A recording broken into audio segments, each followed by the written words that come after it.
3 bulan, 30.000 menit.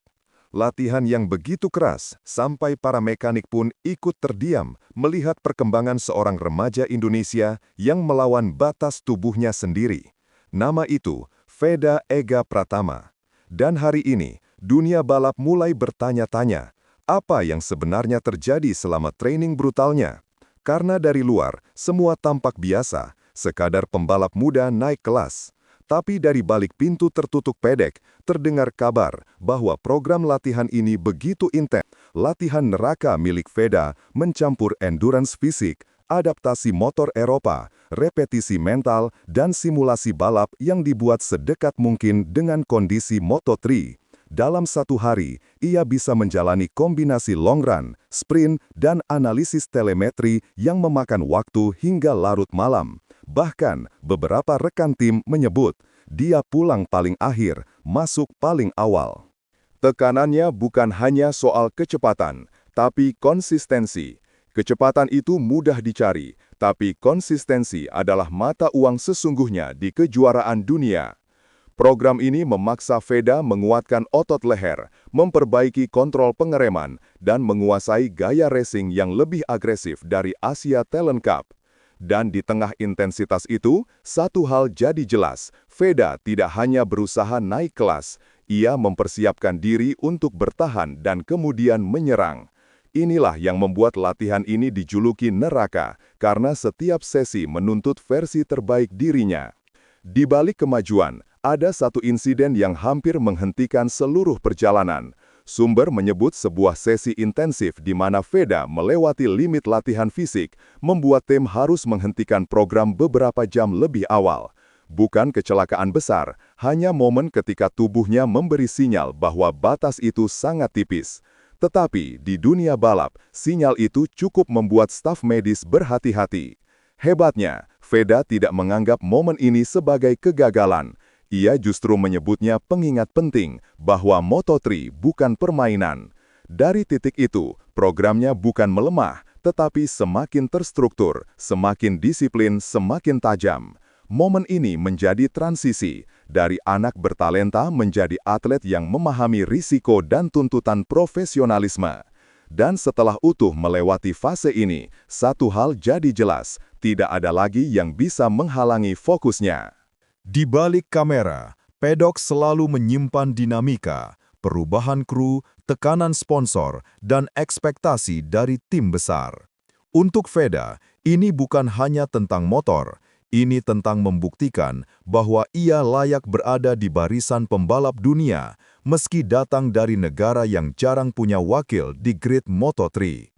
Beberapa suara skeptis muncul dari luar tim. Apakah dia terlalu muda?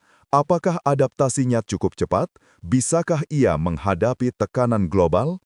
Tapi justru komentar inilah yang membangun karakternya.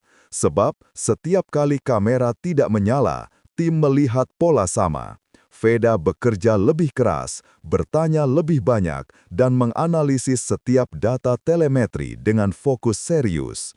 Bahkan, salah satu kru disebut terkejut dengan betapa cepatnya ia beradaptasi dengan gaya pengereman ala Eropa. Tidak ada drama berlebihan, hanya kerja, keringat, dan keheningan intens yang membuat pedok mulai menghormatinya, bukan karena usia, tetapi dedikasi. Perbedaan terbesar antara balap Asia dan Moto3 adalah agresivitas. Pengereman lebih dalam, slipstream lebih kritis, dan duel wheel-to-wheel terjadi hampir setiap lap. Untuk menembus kategori ini, Veda harus merombak gaya balapnya. Latihan 3 bulan fokus pada 3 hal, stabilitas masuk tikungan, kecepatan keluar tikungan, dan ritme lap konsisten tanpa drop performa. Para pelatih menekankan, Moto3 bukan soal satu lap cepat, tapi 18 lap tanpa henti. Hasilnya terlihat ketika ia mulai memperbaiki ergonomi tubuh di motor, memaksimalkan sudut rebah, dan meningkatkan prediksi duel. Inilah proses yang membuatnya tidak hanya siap secara teknis, tetapi juga taktis. Karena di Moto3, pembalap yang tahu kapan menyerang dan kapan menunggu adalah pembalap yang bertahan. Veda sedang mempelajari semua itu dan kemajuannya berbahaya bagi para rival yang meremehkannya. Kecepatan bisa dilatih, fisik bisa diperkuat, tapi mental adalah dunia yang berbeda. Dalam 3 bulan ini, Veda menjalani program yang dirancang untuk membangun ketenangan saat tertekan, visualisasi balapan, simulasi start berulang, hingga latihan fokus dengan gangguan audio bertujuan mempersiapkannya untuk keributan Moto3, 30 motor, 30 suara mesin, dan jarak mepet hanya hitungan sentimeter. Program mental ini mengasah kemampuan membaca situasi tanpa panik, menilai peluang tanpa terburu-buru, dan menerima resiko tanpa kehilangan kendali. Sumber menyebut bahwa pelatih sempat terkejut dengan betapa cepatnya ia memproses informasi. Ini bukan lagi pembalap muda yang mengandalkan insting, ini pembalap profesional yang mulai memahami permainan strategi.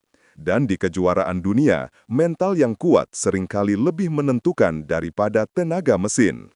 Moto3 terkenal dengan mesin kecil tapi bertenaga tinggi yang menuntut precision riding. Selama latihan, Veda harus mempelajari karakter motor yang jauh berbeda dari tunggangan sebelumnya, dari distribusi berat, respons throttle, hingga bagaimana perilaku chasis saat ditekankan di tikungan cepat. Ia belajar membaca feedback motor dengan detail, kapan ban mulai kehilangan grip, bagaimana suspensi bekerja ketika melewati curb, dan bagaimana memaksimalkan aerodinamika di lintasan lurus. Latihan ini membentuk chemistry antara rider dan motor. Dan banyak kru mulai sadar, Veda adalah tipe pembalap yang cepat membangun koneksi dengan mesin. Ini penting, karena Moto3 adalah kelas yang ditentukan oleh milimeter, bukan meter. Kesalahan kecil bisa berarti kehilangan 5 posisi. Tapi kemampuan membaca motor dengan akurat membuatnya berbahaya di grid. Masuk Moto3 berarti masuk ke sarang penuh bakat dunia, Italia, Spanyol, Jepang, hingga Turki. Setiap pembalap datang dengan ambisi besar, dan setiap tim tahu bahwa pembalap muda bisa meledak kapan saja. Bagi Veda, tantangannya bukan hanya kecepatan mereka, tetapi pengalaman duel para rival. Beberapa pembalap sudah balapan di Eropa sejak kecil, sementara Veda datang dari kultur balap yang berbeda. Namun justru hal ini membuat posisinya menarik. Tekanan dari rival bukan untuk melemahkannya, tapi menjadi bahan bakar untuk memaksimalkan 3 bulan latihannya. Dan secara tidak langsung, rumor dari pedok menyebut beberapa pembalap mulai menaruh perhatian. Si anak Indonesia ini mulai cepat berkembang. Ketika rival mulai waspada, itu artinya satu hal, Veda mulai dianggap ancaman nyata. Jika mengukur dari progres latihan 3 bulan, pola kerja, dan kedisiplinannya, jawabannya mulai mengarah ke satu titik. Ya, dia siap untuk bersaing. Bukan berarti ia langsung menjadi penantang gelar, tapi masuk Moto3 saja bukan agenda kecil. Ini adalah panggung tempat talenta muda diukur dengan standar dunia. Kontraknya dengan tim besar menunjukkan kepercayaan kuat pada potensinya. Dengan struktur latihan yang matang dan kemampuan adaptasi yang cepat, prediksi realistisnya, beberapa balapan pertama akan menjadi pembelajaran, lalu progres signifikan mulai terlihat di pertengahan musim. Dan jika tren latihan ini benar, podium kejutan bukan hal mustahil. Yang pasti, dunia balap mulai membuka mata. Pembalap dari Asia Tenggara ini bukan sekadar peserta, dia calon pesaing. 3 bulan latihan brutal bukan cerita heroik yang dibungkus drama. Ini adalah perjalanan sunyi seorang atlet muda yang memilih bekerja lebih keras daripada bicara. Jika Veda berhasil menembus Moto3 dan bertahan, ia bukan hanya membuka jalan bagi dirinya sendiri, tapi untuk generasi baru pembalap Indonesia. Ini bukan akhir cerita, ini permulaan babak baru. Titik perubahan yang akan menentukan masa depan olahraga balap di tanah air. Kini tinggal satu pertanyaan, saat lampu start Moto3 menyala, apakah Veda siap? Jika 3 bulan latihan itu menjadi bukti, jawabannya jelas, dia tidak hanya siap, dia berbahaya.